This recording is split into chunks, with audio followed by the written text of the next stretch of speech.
RK music presents. विवेक होता है, ज्ञान होता है, वही जय श्री कृष्ण बोलता है, वही जय श्री राम बोलता है। जीवन में विवेक होना चाहिए। माता शत्रु पिता बैरी एन बालोच पाठिता न शोभते सभा मध्य हंस मध्य बकोयता। वो माता शत्रु है, वो पिता बैरी है जो बालक को सुंदर शिक्षा नहीं देता। हर माँ को चाहिए अपने पुत्र से कहो प्रातः काल उठो माता पिता के चरणों में प्रणाम करो, अपने बड़ों को प्रणाम करो, कम से कम हनुमान चालीसा पुत्रों को पढ़ाओ, तभी तो संस्कार आएंगे। बचपन में जो संस्कार हम बच्चों के डाल देते हैं ना, वही संस्कार जीवन पर्यंत रहते हैं। बच्चे क्या है, एक कार्बन कॉपी है, जैसा ऊपर हम लिख देंगे ना नीचे छप जाएगा। इसी तरह बच्चे होते हैं कच्चा घड़ा। कच्चे घड़े के ऊपर जैसी लाइन आप डाल देंगे ना, पकने के बाद वो मिट नहीं सकती। इसलिए बच्चों के सामने कभी भी गलत हरकत नहीं करनी चाहिए। माता देवकी के चरणों में प्रणाम किया, माता देवकी बहुत प्रसन्न हो गई। कितना बड़ा राजा मेरा बेटा है, लेकिन कितना विनम्र है, कितना विनयी है। शुष्क काष्ठानि मूर्खाश्च न नमन्ति कदाचन नमन्ति गुणिनो बच्चा नमन्ति फलिनो जना। जिसके अंदर ज्ञान विवेक होता है भैया, गुण उसके अंदर ही आता है। हमारे गुरुदेव कहा करते हैं, जो बचपन से विनयी होते हैं ना, उनके अंदर अच्छे संस्कार होते हैं। वास्तव में जो बड़े होते हैं वही विनम्र होते हैं। मेरे गुरुदेव कहते हैं, अगर एकदम व्यक्ति बड़ा हो जाता है, उसको विनम्र होने में 2-4 पीढ़ी लग जाती है। मेरे गोविंद तो द्वारकापुरी चले गए, लेकिन जिस बालक को मेरे प्रभु ने गर्भ में बचाया था, आज उसी ने जन्म ले लिया, उसी का नाम परीक्षित है। अब जन्म लेते ही आलती पालती मार करके बैठ गया, ऐसे देख रहा है चारों तरफ और रो रहा है। युधिष्ठिर के साथ में बैठे महर्षि वेदव्यास जी, प्रणाम किया युधिष्ठिर जी ने और कहा, गुरुदेव एक बात बताइए, ये बच्चा इधर उधर देख करके रो क्यों रहा है? वेदव्यास रो पड़े और कहते हैं, ये देख रहा है जिस व्यक्ति ने मेरी गर्भ में रक्षा की वो तो इस सभा में दिखाई नहीं देता, इसलिए रो रहा है। मेरे गोविंद को जब मालूम हुआ ना, गोविंद आए हैं, बच्चे को जैसे गोद में लिया, खिलखिला करके हंसने लग गया। गोविंद ने उसके ऊपर हाथ रखा और उसका नाम परीक्षित रख दिया। उसके बाद फिर अर्जुन गोविंद को छोड़ने के लिए द्वारकापुरी गए, और जब आए हैं उसी समय जैसे अर्जुन वहां से आए तो उस समय गोविंद अंतर ध्यान हो गए थे। आकर के युधिष्ठिर जी को जब अर्जुन ने बताया तो 5 पांडवों ने सब कुछ छोड़ दिया और सीधे चले गए। सबका पतन हुआ, लेकिन सशरीर मात्र युधिष्ठिर जी स्वर्ग में गए। यद्यपि एक क्षण के लिए उनको भी नरक के दर्शन करने पड़े, क्योंकि एक बार जीवन में उन्होंने झूठ बोला था, अश्वत्थामा मरो नरो या कुंजरो। युधिष्ठिर जी ने प्रश्न किया, मैंने जीवन में कभी झूठ बोला नहीं, तो मेरे को नरक देखना क्यों पड़ा? यमराज के दूत कहते, एक बार तुमने झूठ बोला था। युधिष्ठिर जी ने कहा, वो तो कन्हैया ने कहा था तो मैंने बोल दिया, वही टेढ़ी टांग वाला प्रकट हो गया। मैंने कब कहा? तुम्ही ने तो कहा था अश्वत्थामा मरो, भगवान ने कहा वो तो मर ही गया था। अपने मुख से तुमने इतना ही कहना था, अश्वत्थामा मरो, वो मर गया था। नरो या कुंजरो, ये नमक मिर्च तुमने लगाई क्यों? कहने का मतलब ये है, जीवन में एक बार युधिष्ठिर जी ने झूठ बोला तो एक क्षण उनको भी नरक के दर्शन करने पड़े, और हम कितना झूठ बोलते और फिर कहते भगवान हमको फल नहीं देता। कितना बनावटी प्रेम करते, आरती गाते बड़े उन्मत्त होकर के गाते, बोलते हैं आरती में कि तन मन धन सब कुछ है तेरा स्वामी, सब कुछ है तेरा, तेरा तुझको अर्पण, प्रभु को समर्पण, क्या लागे मेरा, जय जगदीश हरे। सब कुछ बोलते, तन मन धन सब कुछ तेरा है। और बाजार में जाएंगे, कहेंगे भगवान को चढ़ाना है, फल दे दो। भगवान जी के लिए साड़ी अलग रखी रहती है, कपड़ा अलग रखा रहता है। भगवान जी को चढ़ाना है, रखे ना कपड़े, ले जाओ। एक मैया थी ना, अमरूद लेकर के हनुमान जी महाराज के पास पधारी, चढ़ा दिया। मैया ने कहा, हनुमान जी महाराज मेरे घर में पोता नहीं, पोता हो जाए। हनुमान जी की कृपा हो गई, मैया के घर में पोता हो गया। अब मैया ने देखा पोते का सिर पिलपिला था। हनुमान जी के पास गई शिकायत लेके, महाराज ये आपने क्या किया, पोता तो आपने दे दिया, सिर पिलपिला क्यों? हनुमान जी मूर्ति से बोल पड़े, मैया तेरा अमरूद भी तो पिलपिला था। जैसा तेरा अमरूद वैसे तेरे घर में पोता। तो कहने का मतलब ये कहने से नहीं होता, मन से करो। माता कुंती को देखो, जैसे उन्होंने सुना मेरा गोविंद चला गया तो एकदम अपने पंच भौतिक शरीर का परित्याग कर दिया है। सुखदेव स्वामी वर्णन करते हैं, परीक्षित जी को गद्दी देकर के 5 पांडव चले गए। परीक्षित जी धीरे धीरे बड़े होने लग गए, राजकार संभालने लग गए। और परीक्षित जी ग्वाला बनकर के संतों के आश्रम में जाकर के झाड़ू लगाया करते थे। परीक्षित जब धीरे धीरे बड़े हो गए ना, तो एक दिन देखा हमारा बाल सफेद हो रहा है, अब तो भैया ऊपर की तैयारी करनी चाहिए। जब बाल सफेद हो जाए ना, तो ऊपर की तैयारी आरंभ कर देनी चाहिए, यानी गोविंद का भजन आरंभ कर देना चाहिए। राजा परीक्षित जी ने मन में सोचा, लेकिन राजकोष के अंदर जाकर के देखा एक चमकता हुआ मुकुट रखा है, उसको उठा करके सिर में रख लिया और वन को चले गए मृग को मारने के लिए। वहां पर जाकर के एक समीक ऋषि बैठे हुए थे, देहाभ्यास की निवृत्ति हो चुकी थी। महाराज परीक्षित गए और कहने लगे, सुनो महात्मा जी, मैं प्यासा हूं, महाराज परीक्षित हो, मेरे को पानी पिलाओ। लेकिन वो तो ध्यान में मग्न थे। परीक्षित जी ने कहा, सुनो, सोटा लोटा कमंडलू लेकर के महाराज बैठे हो, मैं परीक्षित आया हूं, मेरे को जलपान नहीं करा रहे हो? अभी बताता हूं। मरा हुआ सर्प पड़ा था, उठा करके गले में डाल दिया और चले गए। थोड़ी देर के बाद समीक मुनि के पुत्र श्रृंगी ऋषि आए, देखा आकर के पिताजी के गले में मरा हुआ सर्प पड़ा। छोटे छोटे गोप ग्वाल खेल रहे थे, पूछा, बेटा ये सर्प किसने डाला? महाराज परीक्षित आए थे, आपके पिताजी से जल की याचना की, इन्होंने नहीं पिलाया तो मरा हुआ सर्प डाल करके चले गए। उस ऋषि का क्रोध भड़क उठा, हाथ में गंगा जल लिया और कहा, ओ परीक्षित, इतना अभिमान राजा होने का तुमको है? अगर मेरी वाणी तुम सुन रहे हो तो सुन लो, जिस तक्षक नाम के सर्प को मेरे पिताश्री के गले में तुमने डाला है, इसी का पूर्वज तक्षक तेरे को आज से 7वें दिन डस लेगा, तेरी अकाल मृत्यु हो जाएगी। विष रूपी बाण को चला दिया। इधर परीक्षित आए, जब सोने के मुकुट को उतार करके देखा रखा, तो ये मैंने क्या कर डाला? क्योंकि वो सोने का जो मुकुट था जरासंध का था, और जरासंध पापी था। इतना कहकर के श्रृंगी मुनि रोने लग गए। जैसे समीक मुनि के नेत्र खुले, बेटे को देखा रो रहा है। बेटा क्यों रो रहा है? महाराज पिताजी आपके गले में जो मरा हुआ सर्प पड़ा है, परीक्षित डाल करके चले गए। कोई बात नहीं बेटा, संत को करुणावान होना चाहिए, संत को दयावान होना चाहिए। वो तो राजा हैं, मेरा कर्तव्य था, वो आए थे जलपान कराता, लेकिन मैं करता क्या? नहीं पिताजी, आज मैंने वो दंड दिया है, आज के बाद कोई भी राजा ऐसा गलत काम नहीं कर पाएगा। क्या कर दिया बेटा तूने? मैंने श्राप दे दिया, आज से 7वें दिन तक्षक नाम का सर्प उसको डस लेगा, उसकी अकाल मृत्यु हो जाएगी।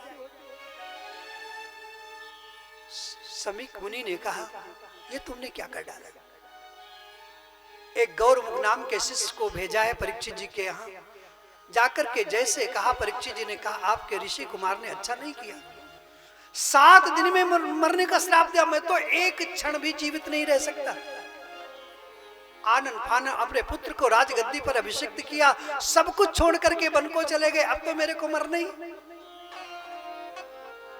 तकरीबन 25,000 संत वहां पर आए हैं परीक्षित जी के पास, लेकिन कोई निर्णय नहीं कर पा रहा है 7 दिन में मरने से मोक्ष की प्राप्ति कैसे हो। 7 दिन में मरने वाले को मोक्ष की प्राप्ति कैसे हो। लेकिन मेरे गोविंद के परम लाडले व्यास नंदन सुखदेव स्वामी तो समाधि में चले गए थे। एकदम नेत्र खुल गए और मन में आया, चलो परीक्षित से मिलते। आज तो भैया कुआं प्यासे के पास जा रहा है।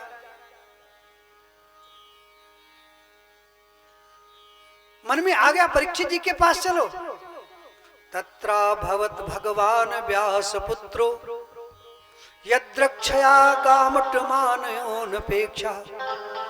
अलिक्ष लिंगो निज लाभ तुष्टो व्रतश्च बालैरवधूत भेषा। सुखदेव जी महाराज चले, 4 अंगुल की लंगोटी के अलावा कुछ भी शरीर पर नहीं है। आजकल के संत होते हैं 10-20 चेला आगे पीछे होते हैं।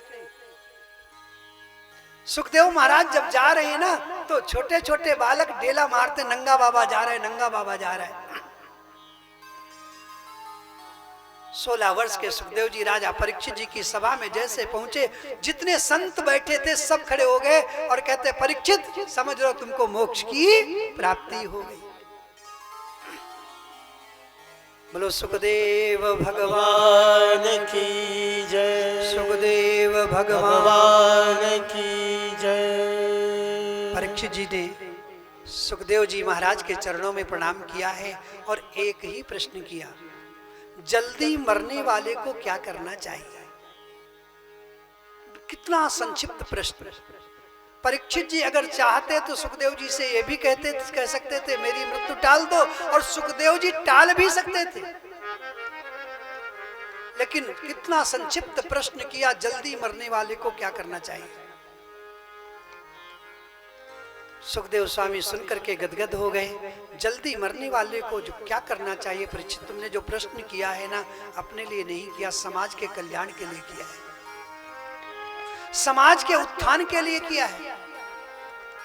सतयुग में एक व्यक्ति की उम्र होती थी 1 लाख वर्ष की, ध्यान देना। सतयुग के बाद त्रेता युग आया, 1 शून्य कम हो गया, 10,000 की रह गई। द्वापर आया तो 1,000 की रह गई, और कलयुग आया तो 100 साल की रह गई। जीवेम सरदा सतम श्रृणुयाम सरदा सतम पब्रवाम सरदा सती सतमदीनाम श्याम सरदा सतम भूयश्च सरदा सता। 100 साल हर व्यक्ति को जीने का अधिकार है। और कैसे जिए? श्रृणुयाम सरदा सतम, कानों से सुनते हुए, आंखों से देखते हुए, पैरों से चलते हुए। 100 साल में तो पता नहीं क्या क्या हो जाता है। 100 साल की बात तो आजकल 35 साल में व्यक्ति हार्ट पेशेंट हो जाता है, मधुमेह का मरीज हो जाता है, आंखों में रोशनी चली जाती है। 50 साल तो रात्रि होती, 50 दिन होता है। तो जल्दी मरने वाले को क्या करना चाहिए कि श्वास श्वास पर कृष्ण भजे, वृथा श्वास जनि खोए, ना जाने या श्वास की आवन हो न हो। जो श्वास निकल गया लौट करके आएगा। आप बिल्कुल विश्वास मत करो राजन, प्रत्येक परिस्थिति में चलते फिरते उठते बैठते हंसते खाते गोविंद के नाम का स्मरण करो। तुम तो कहते हो 7 दिन की बात परीक्षित, मैं कहता हूं 7 मिनट में तुमको मोक्ष की प्राप्ति हो जाएगी। कर से कर्म करहु विधिनाना, और मन राखो जहां कृपा निधाना। मन को गोविंद के चरणों में बांध दो, तुम्हारा कल्याण हो जाएगा। परीक्षित जी ने कहा, गोविंद के चरणों में मन बंधे कैसे? हम मंदिर में जाते, पंडित जी कहते हैं फूल चढ़ाओ, फूल चढ़ा दिया, अक्षत चढ़ाओ, अक्षत चढ़ा दिया, जल चढ़ाओ, जल चढ़ा दिया। अगर कोई कहे मन चढ़ाओ तो क्या मन चढ़ता है? दुनिया में सबसे तेज चलने वाली कौन सी चीज है? मन। मन से ज्यादा तेज मुरारे हे नाथ नारायण। महाराज जी ने, परीक्षित जी ने कितना संक्षिप्त प्रश्न किया है, अपने मन को गोविंद के चरणों में लगाऊं कैसे? यही हमारी सबकी परिस्थिति है। आचार्य सुखदेव जी कहते हैं, राजन, मन को बस में करने का एक ही तरीका है, जितासनो जित श्वासो जित संगो जितेंद्रिया। मन को जीतना है तो पहले आसन को जीतो। जितासन का मतलब आसन, कम से कम अधिक से अधिक समय तक एक आसन में बैठने का प्रयास करो। जित श्वासो, प्रातः काल जल्दी उठना चाहिए। देखिए, हर व्यक्ति को ब्राह्म मुहूर्त में उठने का अधिकार है, उठना चाहिए। देखो राजन, स्नान 3 प्रकार के होते हैं। सुखदेव स्वामी कह रहे हैं, मैं अपनी तरफ से नहीं कह रहा हूं। स्नान 3 प्रकार के होते हैं। एक ऋषि स्नान होता है, एक मनुष्य स्नान होता है और एक राक्षस स्नान होता है। जो व्यक्ति ब्राह्म मुहूर्त में उठ करके 4 से 5 स्नान कर लेता है, उस स्नान का नाम है ऋषि स्नान। और 5 बजे से सूर्य उदय तक जो स्नान कर लेता है, उसका नाम है मनुष्य स्नान। अब तीसरा स्नान बताने की जरूरत है क्या? अब कौन व्यक्ति कौन सा स्नान करता है?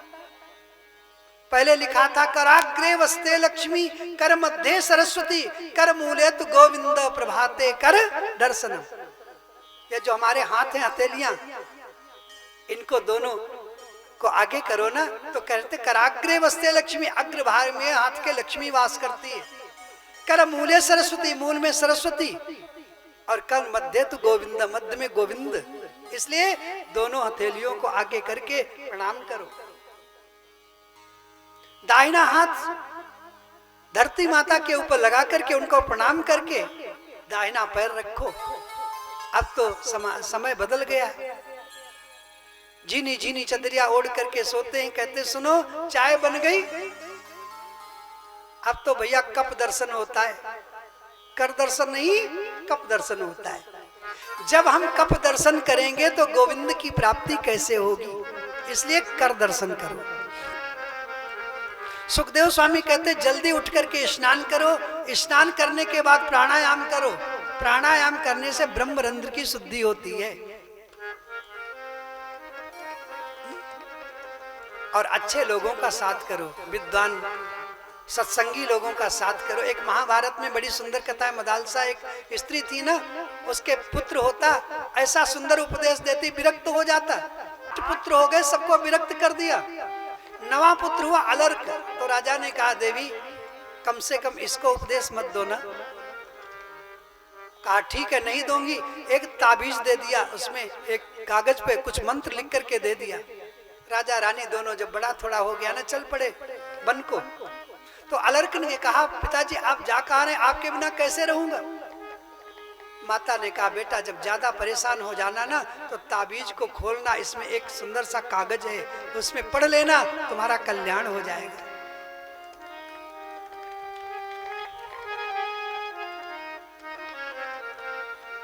चले गए राजा रानी। एक दिन अलर्क को बड़ी ग्लानि हुई, बड़े परेशान हो गए। तो सोचा माता ने ताबीज दिया था ना, उसमें देखूं क्या लिखा है। तो उसमें लिखा था जित संगो जितेंद्रिया, हमेशा अच्छे लोगों का साथ करो।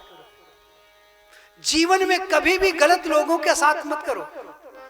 शराबी, कबाबी, वैश्यागामी ऐसे व्यक्ति को साथ करोगे ना, तो नरक की यातना भोगनी पड़ेगी।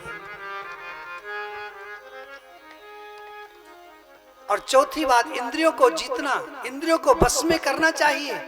इंद्रियों को बस में करने का एक ही तरीका है संयम। परीक्षित एकांत में बैठ करके गोविंद के नाम का स्मरण करो। राजा परीक्षित ने कहा गुरुदेव चिंतन बढ़े कैसे, चिंता मिटे कैसे? चिंता संसार की होती है और चिंतन गोविंद का होता है। जब व्यक्ति चिंतन बढ़ाएगा ना तो अपनी चिंता मिट जाएगी। इसके बाद सुखदेव स्वामी ने परमात्मा के चिंतन के विषय में बताया। थोड़ा सा संक्षिप्त कथा करूंगा, समय भी आगे बढ़ रहा है। राजा ने कहा, भगवान एक बात बताओ, सारी सृष्टि को परमात्मा बनाता क्यों है? जो उपदेश आपने हमको दिया है इसका नाम भागवत है। इस भागवत धर्म का उपदेश सबसे पहले नारायण ने ब्रह्मा जी को दिया था। आचार्य सुखदेव जी कहते हैं, राजन, ये सारी जो सृष्टि है ना, पहले इसमें कुछ नहीं था। स्थावर जंगम अंडज वेदित कुछ भी नहीं था, पूरा जल ही जल था। एक दिन की बात है, परमात्मा के मन में विचार आया। देखिए, गोविंद के मन में विचार आया कि मैं एक से अनेक हो जाऊं। तो देखो, जल में अयन का निर्माण किया है, यानी जल के अंदर मकान बनाया। संस्कृत में जल को कहते हैं नार, और नार माने जल। तो जब नार में अयन बनाया तो इनका नाम पड़ गया नारायण, नारायण पड़ गया। नारायण भगवान ने सोचा मैं एक से अनेक हो जाऊं, तो उनकी नाभि से एक कमल का पुष्प निकला। उस कमल के पुष्प से ब्रह्मा जी की उत्पत्ति हुई। ब्रह्मा जी के 4 मुख हैं, एक साथ चारों दिशाओं में देख सकते हैं। लेकिन ब्रह्मा जी को यह नहीं मालूम हुआ मेरी उत्पत्ति कहां से हुई। तो उस कमल के पुष्प के ऊपर नीचे जाने लग गए, ऊपर जाए फिर नीचे आए, फिर जाए फिर नीचे आए। लेकिन ये नहीं मालूम हो पाया मेरा जन्म कहां से हुआ। बड़े बेचैन हो गए। साक्षात वहां पर परमात्मा ने आकाशवाणी से कहा, तुम तपस्या करो। तो ब्रह्मा जी ने जब तपस्या की है ना, तो भगवान नारायण ने ब्रह्मा जी का हाथ पकड़ लिया और उनको विधाता बना दिया। ब्रह्मा जी ने कहा, आपने मेरे को विधाता बनाया, अहंकार आ जाएगा तो क्या करूंगा।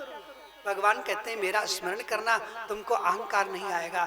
तो वही नारायण ने ब्रह्मा जी को चतुश्लोकी भागवत दी है।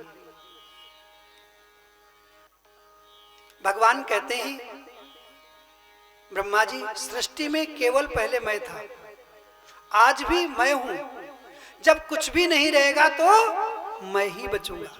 जैसे आप एक सोने की ईंट ले लेना, सुनार के पास जाओ, बोल दो भैया एक नथनी बना देना, कंगन बना देना, मांग मेदी बना देना, कड़े बना देना। तो सुनार ने उस ईंट को काट काट करके सब कुछ बना दिया। अब नाम अलग अलग हो गए। पहले था सोना, अब अलग अलग हो गए, लेकिन फिर भी सोना ही तो है। एक दिन आ गई गुस्सा पहने को उसको, और गुस्सा में ओखली में डाल करके कूट दिया। तो बनने के पहले भी सोना था, बनने के बाद भी सोना रहा, और बिगड़ने के बाद भी बचा सोना। तो भगवान कहते, इसी प्रकार दुनिया में सबसे पहले नारायण थे, बनने के बाद भी नारायण रहे, और बिगड़ने के बाद भी जो बचता है उसका नाम नारायण है। संसार में जो चीज नहीं दिखाई देती है, यही तो मेरी माया है। जैसे जल, पृथ्वी, तेज, वायु, आकाश, ये 5 तत्व है ना, इससे दुनिया बनती है। चित जल पावक गगन समीरा, पंच रचित अति अधम शरीर। चींटी भी 5 तत्वों से बनती है, हाथी भी 5 तत्वों से बनता है। ये 5 तत्व हमारे अंदर हैं। ऐसे ही ब्रह्मा दुनिया में रह करके, मैं दुनिया से अलग हूं, और अलग होने के बाद भी दुनिया में व्याप्त हूं।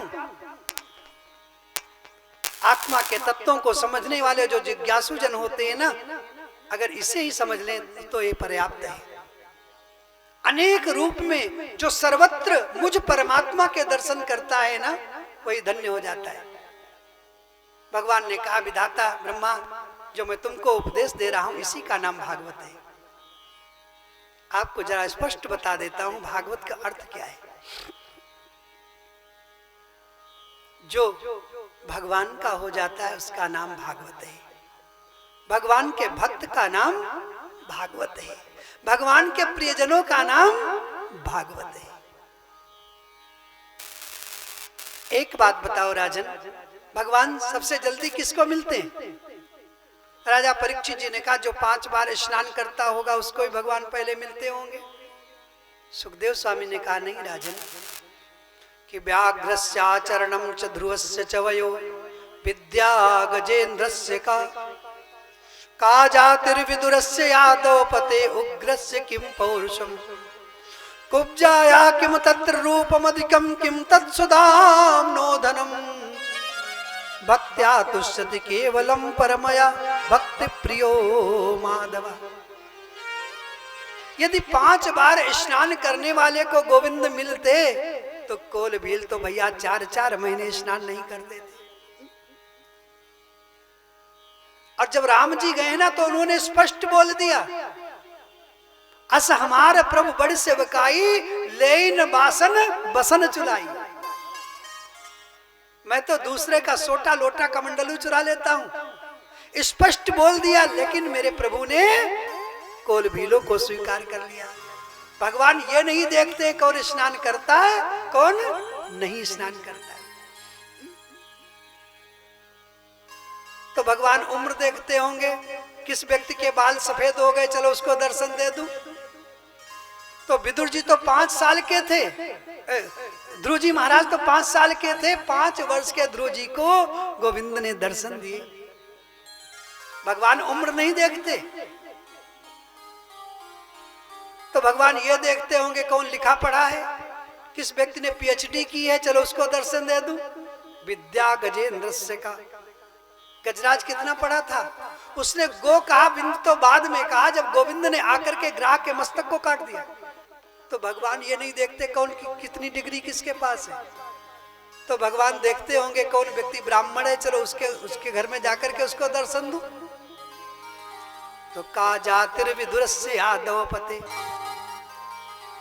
विदुर जी महाराज तो दासी के पुत्र थे, उनके घर में जाकर के गोविंद ने केले के छिलके खाए। आपको मालूम है विदुर जी महाराज कौन थे? यमराज थे। एक बार की बात है, कांडो नाम के ऋषि थे। राजा के धन को चोरों ने चुरा लिया, दूतों ने पीछा किया तो चोरों ने चुपचाप धन वहीं रख दिया जहां पर ऋषि महाराज थे। दूतों ने ऋषि को पकड़ लिया, सूली पर चढ़ाना चाहा लेकिन सूली पर नहीं चढ़ा पाए उनको। राजा ने अंत में माफी मांगी। कांडो ऋषि जब यमराज के पास गए ना तो जाकर के कहा पहले ये बताओ कौन सा अपराध मैंने किया था जो तुमने हमको सूली पर चढ़वाया। तो यमराज ने कहा 5 साल के तुम थे ना तो एक पतंगे के पेट में तुमने सुई चुभो दी थी। कांडो ऋषि कहते 5 साल का बेटा तो अबोध होता है, उसको ज्ञान नहीं होता। मेरे को इसलिए तुमने सूली पर चढ़वाया, मैं तुमको श्राप देता हूं, तुम दासी के पुत्र हो जाओ। वही यमराज मृत्युलोक में आकर के दासी के पुत्र हुए, जिनका नाम पड़ा है विदुर।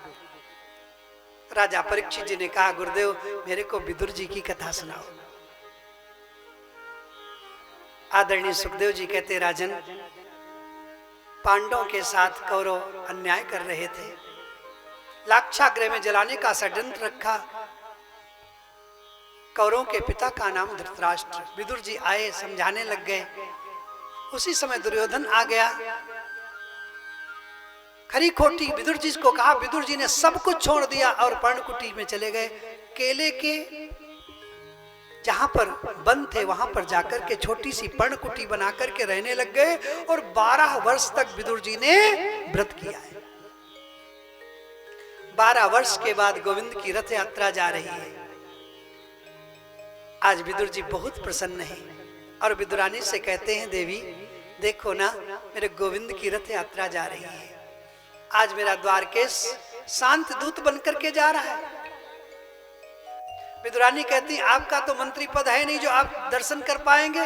तो क्या हुआ देवी, हम दर्शन नहीं कर पाएंगे गोविंद के, लेकिन एक बार गोविंद के सामने में खड़ा हो गया, गोविंद की आंखें मेरे सामने आ गई तो मेरा कल्याण हो जाएगा। चलो हम दोनों चलते। विदुर विदुरानी गए हैं वहां पर। दुर्योधन ने कपटपूर्ण मैत्री की, सुंदर सिंहासन लगवाए, तोरण पताके लगवाए। भगवान आए, जो मणियों का सिंहासन था ना, उसी के ऊपर गोविंद को बिठाया है। दुर्योधन ने कहा, गोविंद आए, बड़ी कृपा की आपने, कोई आने का कारण तो नहीं है। भगवान ने कहा, देखो दुर्योधन, मैंने तुमको कभी दुर्योधन नहीं कहा, मैंने तुमको सुयोधन कहा। दुर्योधन का मतलब होता है मंद बुद्धि वाला, और सुयोधन का मतलब होता है श्रेष्ठ बुद्धि वाला। जो व्यक्ति मूर्ख होता है ना, उसकी प्रशंसा करने लग जाओ, वो खुश हो जाता है। तो भगवान कहते, मैंने तुमको कभी दुर्योधन नहीं कहा, हमेशा सुयोधन कहा। मैं एक प्रश्न करना चाहता हूं, पांडव तुम्हारे भाई हैं कि नहीं? हाँ बिल्कुल हैं। तुम्हारे खास काका के बेटे हैं? हाँ बिल्कुल हैं। तो तुम्हारे भाई हुए ना? हाँ बिल्कुल हुए। अच्छा एक बात बताओ, आधे राज्य के अधिकारी हुए या नहीं? बिल्कुल नहीं। देखो दुर्योधन, यद्यपि उनको आधा राज्य मिलना चाहिए, लेकिन आधा राज्य नहीं देना चाहते, मात्र 5 गांव दे दो। उन 5 गांवों में प्रसन्न करने का प्रयास करूंगा। दुर्योधन ने कहा, सूचक्रे नहीं वदास्यामि बिना युद्धेन केशव, बिना युद्ध के सुई की नोक के बराबर भी भूमि नहीं दूंगा। भगवान ने कहा, दुर्योधन अभी तुमने युद्ध देखा कहाँ है? नानी के मुख से सुन लिया होगा। हजारों माताएं बहनें अनाथ हो जाएंगी, खून की नदियां बह जाएंगी। एक शांति दूत के साथ कैसा बर्ताव करना चाहिए, तुमको सबूर नहीं? धृतराष्ट्र ने हाथ पकड़ लिया, बेटा ऐसा नहीं बोलते। दुर्योधन ने कहा, हाथ जोड़ करके गोविंद से कहा, गोविंद मेरे को माफ कर देना, थोड़ा सा क्रोधी स्वभाव का हूं। राज्य पाठ की बात तो जैसा आप लोग कहेंगे सब कर लेंगे। मेरी माता गांधारी ने आपका जब सुना आने वाले ही ना, तो 56 प्रकार का भोग अपने हाथ से बनाया है। आप चलो भोग ग्रहण करो ना। मेरे गोविंद ने मुस्कुरा करके कहा, दुर्योधन भोजन 2 परिस्थितियों में किया जा सकता है, या तो व्यक्ति के पेट में अधिक भूख लगी हो, या कोई ज्यादा आग्रह करे प्रेम से, तो एक आध फुल्का व्यक्ति खा लेता है। तुम्हारे मन में भाव नहीं है और मेरे पेट में भूख नहीं है। और हाँ, आज तो मैं भोजन कर भी नहीं सकता, क्योंकि आज तो मेरा निमंत्रण विदुर काका के यहाँ है। विदुर जी इशारे से कहते, मैंने भी निमंत्रण कब दिया? भगवान कहते, जो मैं कह रहा हूं बस सुनते रहो। विदुर काका तो सब कुछ छोड़ करके चले गए। भैया घर में व्यवस्था भी तो होनी चाहिए ना। दुर्योधन ने कहा, आजकल वो मंत्री नहीं रहे जो आपकी व्यवस्था कर लेंगे। भगवान कहते, इसकी मेरे को परवाह नहीं। विदुरानी तो पहले ही चली गई थी। अब विदुर जी गोप ग्वालों की बजरिया में गए, खोए के लड्डू ले रहे हैं, पेड़े ले रहे हैं, फल ले रहे हैं, लेकिन गोविंद तो पहले ही पहुंच गए। काकी स्नान कर रही, कुंडी खड़काते, काकी काकी काकी। स्नान करते हुए सब कुछ भूल गई है विदुरानी, और दरवाजा खोल दिया है विदुरानी। मेरे गोविंद ने देखा काकी मेरा दर्शन करके सब कुछ भूल गई, तो अपना पीतांबर निकाला है मेरे ठाकुर ने और काकी के ऊपर डाल दिया, और पेट के ऊपर हाथ करके कहते हैं, काकी मेरे को भूख लगी है। काकी ने कहा, नहीं नहीं कन्हैया, एक काम करो ना, यहाँ बैठो। पाटा लेकर के पूरे आंगन में घुमा करके उल्टा पाटा डाल दिया, और मेरे गोविंद बैठ गए। काकी मेरे को बड़ी तेज से भूख लगी है। हाँ हाँ, अभी बड़े प्रेम से लेकर के आ रही हूँ। आप लोगों को लग रहा है जल्दी है। जल्दी है क्या? 5 बजे तक के लिए मैंने बोला था आपको। चलो 2 मिनट भगवान का एक भजन कर लेते।